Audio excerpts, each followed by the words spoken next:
ಜನಪ್ರಿಯ ಶಾಸಕರಾದಂತಹ ಸಮೃದ್ಧಿ ಮಂಜುನಾಥ್ ಅವರೇ, ವೇದಿಕೆಯ ಮೇಲಿರುವ ಎಲ್ಲ ಗಣ್ಯರೇ, ಹೊಟ್ಟೆ ಹಚ್ಚುತ್ತಾ ಇದೆ, ಅದಕ್ಕೆ ಎಲ್ಲರೂ ಹೇಳಕ್ಕಾಗಲ್ಲ. ಆವಣೆಯಲ್ಲಿ ಮಣಿಕಲ್ ವೆಂಕಟೇಶ್ ಅವರು ಡೈರೆಕ್ಟರ್ ಆಗಿದ್ದಾಗ ಒಂದು ಒಳ್ಳೆ ಡೈರಿ ಚೆನ್ನಾಗಿ ನಡೀತಾ ಇದೆ. ಜ್ಞಾಪಕ ಇದೆ, ಅನೇಕ ಅಧ್ಯಕ್ಷರು ಮತ್ತು ಚಂದ್ರಪ್ಪ ಅನ್ನೋರು ಕೂಡ ಅಧ್ಯಕ್ಷರಾಗಿದ್ದರು. ಬಹಳ ಚೆನ್ನಾಗಿ ಬಹಳ ಜಾಸ್ತಿ ಹಾಲು ಹೋಗ್ತಾ ಇತ್ತು. ನಂತರ ಕಾರಣಾಂತರಗಳಿಂದ ಏನೇನು ಹೆಚ್ಚು ಕಡಿಮೆ ಆಯಿತೋ ಗೊತ್ತಿಲ್ಲ, ಡೈರಿ ಅವನತಿಗೆ ಹೊರಟೋಯ್ತು, ಡೈರಿ ನಡೆಸಲಾರದೆ ಇರೋಂಥ ಒಂದು ಪರಿಸ್ಥಿತಿ ಹೊರಟೋಯ್ತು. ಆ ಸಂದರ್ಭದಲ್ಲಿ ನಾನೇ ಆ ಡೈರಿನ ಮುಚ್ಚಿದ್ದು. ಇನ್ನು ಮುಂದೆ ನಡೆಯಕ್ಕೆ ಹೋದ್ರೆ ಓಪನ್ ಮಾಡಿದ್ದೀವಿ, ಈಗ ಓಪನ್ ಮಾಡಿದ್ದು ನಾನು, ಆಗ ಮುಚ್ಚಿದ್ದು ನಾನು. ಯಾಕೆ ಅಂತಂದ್ರೆ ಬಹಳ ಜನಕ್ಕೆ ಬಿಲ್ಲುಗಳನ್ನು ಕೂಡ ಕೊಡಲಿಲ್ಲ. ಅಂತ ಒಂದು ಪರಿಸ್ಥಿತಿನಲ್ಲಿ ಇನ್ನು ಮುಂದೆ ಇದ್ರೆ ಇದಿನ್ನೂ ಅಧೋಗತಿಗೆ ಹೋಗ್ತದೆ ಅಂತೇಳಿ ಮುಚ್ಚಿದ್ದು ಕೂಡ ನಾನೇ. ತದನಂತರ ಅನೇಕರಿಗೆ ಹೇಳಿದೆ, ಬಾಬುಗೆ, ಇನ್ನು ನಮ್ಮ ಸ್ನೇಹಿತರಿಗೆ ಎಲ್ಲರಿಗೂ ಹೇಳಿದೆ, ಅವನಿಗೆ ಒಂದು ದೊಡ್ಡ ಊರು ಏನಾದರೂ ಮಾಡಿ ಅಂತೇಳಿ ಎಲ್ಲ ಹೇಳಿದ್ದೆ. ಲೇದನಾಯ್ಡು ಅಂತ ಬಂಡ್ಕೊಟ್ಟೆ ಹೋಗ್ಲು, ಅವ್ರು ಸಾಕೆ ಹೋಗ್ಲಿ, ಊರು ಲೇದು ಅಂತ. ಸರಿ, ಬಹಳ ಸಾರಿ ಹೇಳಿ ನಾನು ನಿನಗೆ ಪ್ರಯೋಜನ ಆಗಲ್ಲ, ಇಲ್ಲಿ ಡೈರಿ ಆಗಲ್ಲ ಅಂತೇಳಿ ನನ್ನ ಇದನ್ನ ಬಿಟ್ಬಿಟ್ಟಿದ್ದೆ. ಬಂದರು ನಮ್ಮ ಲಕ್ಷ್ಮೀಪ್ರಿಯ ಮೇಡಮ್ ಅವರು, ಸರ್ ನನಗೊಂದು ಮಹಿಳಾ ಡೈರಿ ಮಾಡಿಕೊಡಿ, ಇಲ್ಲಿ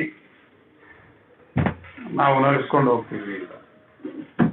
ನನಗೆ ಡೌಟ್ ಬಂತು, ಇಲ್ಲಮ್ಮ ಆಗಲ್ಲ ನಿಮ್ಗೆ ಹೇಳಿ, ಅಲ್ಲ ಹಾಲೇ ಇಲ್ಲಮ್ಮ, ಅಲ್ಲಿ ಫ್ರೀ ಬಂಡಿಗಳೇ ಇರೋದು, ಬೆಳಗ್ಗೆ ಎದ್ದು ಬಂಡಿಗೆ ಕೆಲ್ಸಕ್ಕೆ ಹೋಗ್ತಾರೆ, ಹಸುಗಳು ನೋಡ್ಕೊಳ್ಳೋರು ಯಾರು ಇಲ್ಲ, ಸುಮ್ಮನೆ ನಿಮ್ಮ ಕೆಲಸ ವೃಥ ಆಗ್ತದೆ ಅಂತೇಳಿ ಹೇಳಿದೆ ಎಮ್ಮನಿಗೆ. ಆಯಮ್ಮಂತರ ನನ್ನ ಮಾತು ಕೇಳೋ ಇದರಲ್ಲಿಲ್ಲ, ನೀವು ಮಾಡಿಕೊಡಿ ಸರ್, ನಾವು ಹಾಲು ನಾವು ಮಾಡ್ತೀವಿ. ಸರಿ, ಅದೇ ಸಂದರ್ಭಕ್ಕೆ ಅನೇಕ ತೊಂದರೆಗಳು ಎದುರಾಯಿತು. ಲಿಕ್ವಿಡೇಷನ್ ಆಗಿದೆ ಹಳೆ ಸೊಸೈಟಿ ಅಂತ ಅದೊಂದು ತೊಂದರೆ ಆಯಿತು. ಇದೆಲ್ಲ ತೀರಿಸ್ಕೊಂಡು ಏನೋ ಮಾಡಿಕೊಂಡು ಡೈರಿ ಏನೋ ಮಾಡಿಕೊಂಡು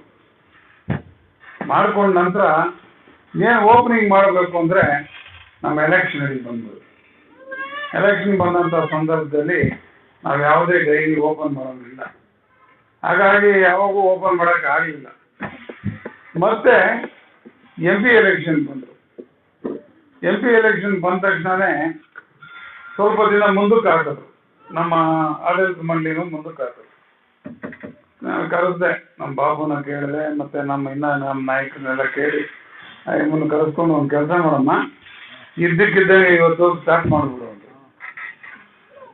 ಬಂದು ಅವತ್ತು ಇದ್ದಕ್ಕಿದ್ದಂಗೆ ಸ್ಟಾರ್ಟ್ ಮಾಡಿಬಿಟ್ಲ ಅಮ್ಮ, ಮತ್ತೆ ಎಲ್ಲರೂ ಸೇರಿ. ಆಮೇಲೆ ಮತ್ತೆ ಮೊನ್ನೆ ನಾನು ಕೇಳಿದೆ ಎಷ್ಟು ಹೋಗ್ತಾ ಇದೆ ಹಾಲು. ಒಟ್ಟಾರೆ 500 ಚಿಲ್ಲರೆ ದಿನಕ್ಕೆ ಹಾಲು ಹೋಗ್ತಾ ಇದೆ. ನಿಜಕ್ಕೂ ಸಂತೋಷ ಆಯಿತು.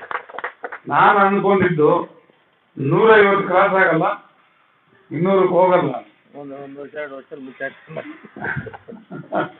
ಹಾಗಾಗಿ 500 ಲೀಟರ್ ಹಾಲು ಬರ್ತಾ ಇದೆ, ಚೆನ್ನಾಗಿ ನಡ್ಕೊಂಡು ಹೋಗುತ್ತೆ. ಇನ್ನೂ ನಾನು ಇಂಪ್ರೂವ್ ಮಾಡ್ತೀನಿ ಸರ್ ಅಂತ ಅಮ್ಮ ಹೇಳ್ತಾ ಇದ್ದಾರೆ. ಆ ರೀತಿ ಇಂಪ್ರೂವ್ ಮಾಡಿಕೊಂಡ್ರೆ ಅದು ಸಂಘಕ್ಕೂ ಒಳ್ಳೆಯದು, ಯೂನಿಯನ್ ಒಕ್ಕೂಟಕ್ಕೂ ಒಳ್ಳೆಯದು. ಮುಖ್ಯವಾಗಿ ಒಂದು ನಿಮಗೆ ಕಿವಿ ಮಾತು ಹೇಳೋದು ಅಂದರೆ, ತಿಂಗಳಿಗೊಂದ್ಸಾರಿ ಮೀಟಿಂಗ್ ಅನ್ನ ಕರೆಕ್ಟಾಗಿ ಮಾಡಿ ಆಡಳಿತ ಮಂಡಳಿ ಏನು ಬಂದಿದೆ, ನೀವೇನು ಹಾಲು ಇಲ್ಲಿಂದ ಕಳಿಸಿದ್ದೀರಿ ಯೂನಿಯನ್ಗೆ, ಯೂನಿಯನ್ನಿಂದ ಹಾಲು ಏನು ದುಡ್ಡು ಬಂದಿದೆ, ಆ ದುಡ್ಡು ಯಾರಿಗೆ ಉತ್ಪಾದಕರಿಗೆ ಎಷ್ಟು ಹಾಕಿದ್ದೀರಿ, ಎಲ್ಲ ಹೋಗಿ ಲಾಭ ಎಷ್ಟು ಮಿಕ್ಕಿದೆ, ನೀವೇನು ಖರ್ಚು ಮಾಡಿದ್ದೀರಿ, ಮುಕ್ತವಾಗಿ ಅದನ್ನು ಚರ್ಚೆ ಮಾಡಿರಿ. ಹಣ ಉಳಿದಿರೋದನ್ನ ಭಕ್ತಿಯಾಗಿ ನೀವು ಬ್ಯಾಂಕಲ್ಲಿ ಇಟ್ಟು, ಆಗ ನಿಮ್ಮ ಡೈರಿ ಇಲ್ಲದೇ ಇದ್ದ ಪಕ್ಷದಲ್ಲಿ ವರ್ಷಕ್ಕೊಂದು ಮೀಟಿಂಗ್ ಮಾಡಿದ್ರೆ ನಿಮ್ಮ ಡೈರಿ ಚೆನ್ನಾಗಿ ನಡೆಯಲ್ಲ. ಮತ್ತೆ ಮೊದಲು ಒಂದು ಬಿಲ್ಡಿಂಗು ಇದೆ, ನಾನು ಆದಷ್ಟು ನಮ್ಮ MLA ಅವ್ರ ಹತ್ರ ಒಂದು ರಿಕ್ವೆಸ್ಟ್ ಮಾಡ್ಕೊಳ್ಳೋದೇನಂದ್ರೆ, ಬಾಬು ಅವ್ರ ಹತ್ರ ಆಲ್ರೆಡಿ ಒಂದು ಬಿಲ್ಡಿಂಗ್ ಇದೆ. ಆ ಬಿಲ್ಡಿಂಗು ನಮ್ಮ ಡೈರಿ ಹೆಸರಲ್ಲೇ ಇದೆ.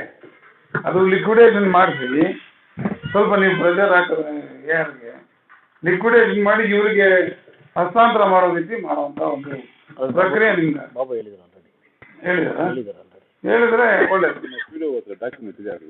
ಅದನ್ನ ನೋಡಿ ಡಾಕ್ಯುಮೆಂಟ್ ಅನ್ನ ಇವ್ರು ಬದಲಾಯಿಸ್ಕೊಟ್ರೆ ಒಳ್ಳೆ ಬಿಲ್ಡಿಂಗ್ ಕಟ್ಕೊಳಕ್ಕೆ ಸುಮಾರು 7-8 ಲಕ್ಷ ರೂಪಾಯಿ ಅನುದಾನ ಕೊಡ್ತೇವೆ.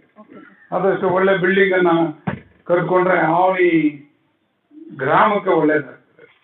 ಲಕ್ಷ್ಮೀ ಪ್ರಿಯಾಗ ಒಬ್ರಿಗಲ್ಲ, ಇಲ್ಲ ಕಾರ್ಯದರ್ಶಿ ಒಬ್ರಿಗಲ್ಲ, ನಿಮ್ಮ ಅವನಿ ಗ್ರಾಮಕ್ಕೆಲ್ಲ ಒಳ್ಳೇದಾಗ್ತದೆ. ಇದರಲ್ಲಿ ರಾಜಕೀಯ ಮಾಡೋದು ಬೇಡ.